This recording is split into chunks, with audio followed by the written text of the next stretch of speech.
Hello viewers, अस्सलाम वालेकुम। Welcome to my YouTube channel Medics by Zeeshan Aslam. और आज जिस मेडिसिन के बारे में डिस्कस करने जा रहे हैं उसका नाम है ओरल ड्रॉप्स।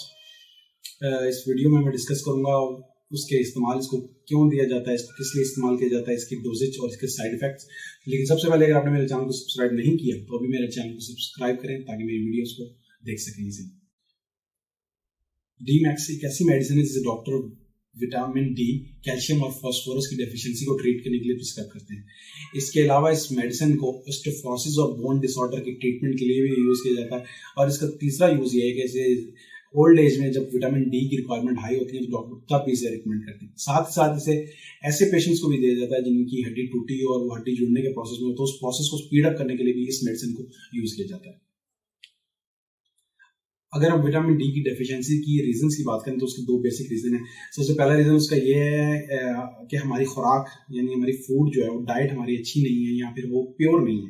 जैसे कि दूध है हमारा, उसमें मिलावट है, तकरीबन हर चीज़ में ही ऐसे मिलावट है, तो हमारी डाइट जो है वो ठीक नहीं है। दूसरा, हम फास्ट फूड का इस्तेमाल बहुत ज़्यादा करते हैं जो कि विटामिन डी को कहीं से भी पैदा नहीं करती या उसके लिए बिल्कुल भी अच्छी नहीं है। तो हमारी डाइट एक पहला रीज़न है जिसकी वजह से विटामिन डी की डेफिशिएंसी होती है। दूसरा रीज़न हमारा लाइफस्टाइल है, यानी हमारा रहना है। हमारे ऑफिस, हमारे घर, हमारी गाड़ियां, हर चीज एयर कंडीशन है जिसकी वजह से हम इंडोर रहने के आदी हैं और हमारा सन को एक्सपोजर बहुत ज्यादा कम है। सन एक ऐसी मेजर चीज है जो हमारे अंदर विटामिन डी प्रोड्यूस करता है। तो ये दो बेसिक रीजन है जिसकी वजह से विटामिन डी की डेफिशिएंसी होती है।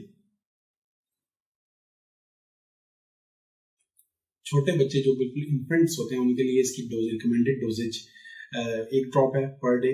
इसके अलावा ऐसे बच्चे जो 3 से 18 साल के दरमियान हो उनके लिए इसकी रिकमेंडेड डोजेज 2 ड्रॉप्स है पर डे। इसके अलावा ऐसे अडल्ट जो 18 साल से ऊपर हों उनके लिए इसकी recommended doses 3 drops per day है। इस मेडिसिन के वैसे तो खास साइड इफेक्ट्स नहीं है, लेकिन इसको ज़्यादा अरसे तक यूज़ करने से स्टमक के इशू हो सकते हैं। ऐसी सूरत में आप अपने डॉक्टर से लाजमी रुजू करें।